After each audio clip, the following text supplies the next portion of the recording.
بسم اللہ الرحمن الرحیم۔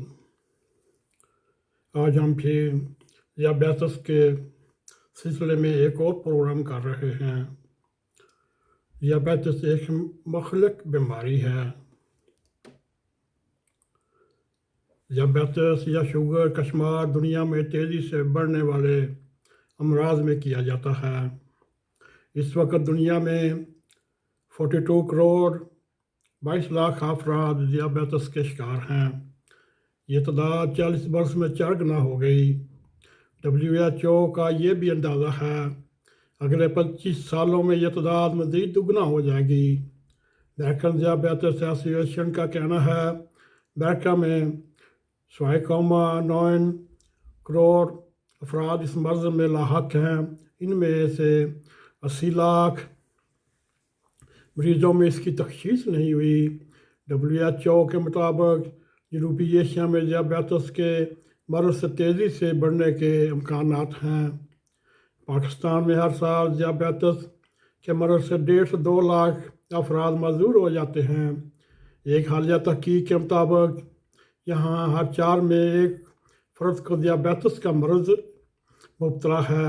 یہ مرض ہلاکتوں کی 8ویں بڑی وجہ ہے۔ 2005 سے اب تک متاثرہ ہلاکتوں میں 50% کا اضافہ ہوا۔ اس مرض کی روک تھام کے لیے مؤثر اقدامات نہ کرنے کی صورت میں آئندہ 25 برسوں میں یہ تعداد 1.4 کروڑ تک بڑھنے کا امکان ہے۔ متوازن غذا، منصوبہ بندی، باقاعدہ ورزش یا ادویات کے ذریعے ہی اس پر قابو پایا جا سکتا ہے۔ ذیابیطس کے مریض جلد ہی دل، گردہ، آنکھوں کے مرض میں مبتلا ہو جاتے ہیں۔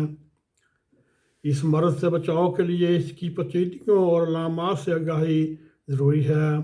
ایسا لبے میں پیدا ہونے والے ہارمون انسولین کے متاثر ہونے سے ہوتا ہے۔ ماہرین کے مطابق انسولین کی یہ کمی 2 طرح کی ہو سکتی ہے۔ ایک لبے میں سے انسولین کی پیداوار کم یا ختم ہو جائے۔ دوسری لبے سے انسولین تو پیدا ہوتی رہتی ہے لیکن کسی وجہ سے اس کا اثر کم ہو جاتا ہے۔ اس کیفیت کو انسولین کی بے اثری بھی کہا جاتا ہے۔ ذیابیطس سے متاثرہ لوگ مندرجہ ذیل علامات ہو سکتی ہیں، لیکن یاد رکھیے ذیابیطس کی نئی تشخیص کے لیے خون میں شوگر کی مقدار کو چیک کرانا لازمی ہے۔ ذیابیطس شوگر کی علامات۔ ذیابیطس کی معروف علامات میں تھکاوٹ کا احساس ہونا، بھوک پیاس میں اضافہ، پیشاب کی زیادتی، ہاتھوں یا پیروں کا سن ہو جانا یا جنجناہٹ، انفیکشن کا بار بار ہونا، بنیائی میں دھندلا پن، زخموں کا دیر سے ٹھیک ہونا، خشک خدری جلد، خارش کا ہونا، جنسی مسائل شامل ہیں۔ لہذا کسی ایک یا زائد علامات کی صورت میں ڈاکٹر سے رجوع کرنا چاہیے، چونکہ ذیابیطس کے بارے میں شوگر ٹیسٹ اسکریننگ سے ہی معلوم ہوتا ہے۔ اس لیے ایسے افراد کی عمر 40 برس سے زائد ہو، خاندان کے دیگر افراد میں ذیابیطس موجود ہو، خواتین جن کو دوران حمل ذیابیطس ہو چکی ہو، خواتین جنہیں 9 پاؤنڈ سے زائد وزن کے بچے پیدا کیے ہوں، اور ہائی بلڈ پریشر کے مریضوں کو احتیاطی اسکریننگ کرواتے رہنا چاہیے۔ شوگر کے نقصان اور اثرات۔ موٹی شریانوں پر شوگر کے مضر اثرات دل پر اثرات جیسے سینے میں درد، ہارٹ اٹیک، دماغ میں خون کا بہاؤ رک جانا جس کو سٹروک کہتے ہیں یا فالج کہتے ہیں یا شلاگن فال، اور پیر ہاتھوں کی شریانوں کا بند ہونا جس کی وجہ سے ہاتھ پیر سن ہو جاتے ہیں، جبکہ بریک شریانوں پر اثرات آنکھوں کے پردے پر اثرات کا نظر ختم ہونا، گردے کا کام نہ کرنا اور فیل ہو جانا شامل ہے۔ ذیابیطس کی اقسام۔ ذیابیطس کی 2 اقسام ہیں۔ ذیابیطس ٹائپ 1 بچپن یا اوائل عمری میں ہوتی ہے۔ اس میں انسولین قدرتی طور پر جسم میں کم پیدا ہوتی ہے۔ اس کا علاج انسولین کے بغیر ممکن نہیں، جبکہ دوسری قسم ذیابیطس کی معروف قسم ہے جسے ذیابیطس ٹائپ 2 کہا جاتا ہے۔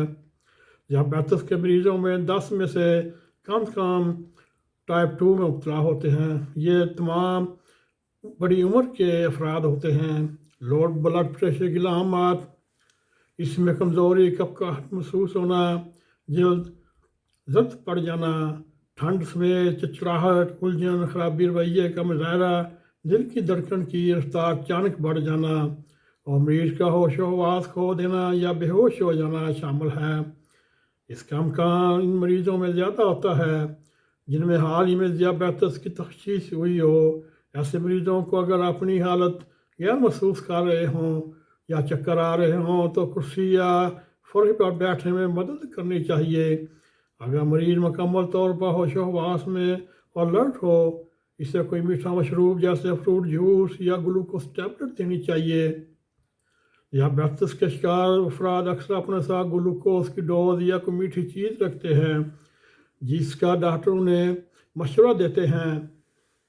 اگر مریض کچھ کھانے پینے کے بعد فوری طور پر حالت بہتر محسوس کرنے لگے تو اسے ایسی غذا دیں جو ایسکی سے کاربوہائیڈریٹ ریلیز کرتی ہو، جیسے سینڈوچ، پھل کا ایک ٹکڑا، بسکٹ، دودھ۔ اس کے بعد مریض کا دوائیاں ڈھونڈنے میں مدد کریں۔ گھر میں مشین ہو تو گلوکوز چیک کروائیں، ضرورت پڑنے پر انسولین دیں۔ مریض کے ساتھ اس وقت تک رہیں جب تک اس کی حالت ٹھیک نہ ہو۔ یہ بات ذہن میں رکھیں، اگر حالت زیادہ خراب ہونے لگے تو فوراً ڈاکٹر سے رجوع کریں۔ ذیابیطس 2 کے موجودہ طرز کے علاج کے تحت ذیل طریقوں سے بلڈ شوگر کنٹرول کی جاتی ہے۔ خوراک میں تبدیلی، برابر لوگوں کا وزن کم کرانا جس کے لیے باقاعدہ ورزش، جسمانی فعالیت، طرز زندگی ہو، مسکورہ بالا اقدامات کے ساتھ ایک یا زائد دوائیں انسولین کی ضرورت پڑتی ہے۔ کرونا ذیابیطس کے شکار افراد کرونا کے بارے میں پیچیدگیاں ہونے کا زیادہ امکان ہے۔ جب بھی ذیابیطس کا مریض کسی بھی وائرس کا شکار ہو تو اس میں اس کی علامات زیادہ شدید ہوتی ہیں۔ اسی بنا پر موجودہ حالات میں ذیابیطس کے مریضوں کو کورونا سے بچاؤ کی احتیاطی تدابیر کرنے میں زیادہ خیال رکھنا۔ اگر ذیابیطس کا مریض گلوکوز کی مقدار کنٹرول میں رکھتا ہے تو اس سے وہ نہ طبیعت کی خرابی سے بچا رہے گا بلکہ ساتھ ہی اس کو کورونا سے تسلیم ہونے کے امکانات کم ہو جاتے ہیں اور یا دیگر قسم کے وائرل انفیکشن سے بچاؤ کے لیے انسانی جسم اور قوت مدافعت کا مضبوط ہونا شرط اولین ہے۔ یا کہ ذیابیطس یا دیگر بیماریاں جسم کو اسی طرح انفیکشن سے لڑنے سے مشکل بنا دیتے ہیں۔ امید ہے میرے بہن بھائیوں کو یہ معلوماتی شوگر، بلڈ شوگر یا ذیابیطس کے بارے میں ہم نے آگاہ کرنے کی کوشش کی۔ میرے بہن بھائیوں، اگر آپ کو شوگر ہے آپ احتیاط کریں، نہایت احتیاط کریں، ورزش کریں، ایکسرسائز کریں، ڈپریشن اپنے پاس نہ آنے دیں، سٹریس کو نہ آنے دیں، اسی طرح آپ کی زندگی بچی رہے گی۔ اللہ تعالیٰ آپ کو صحت تندرستی عطا فرمائے۔ اس کے ساتھ ہی ہمارا آج کا پروگرام ختم ہوتا ہے۔ اس کے ساتھ ہمیں اجازت دیں۔ السلام علیکم ورحمۃ اللہ وبرکاتہ۔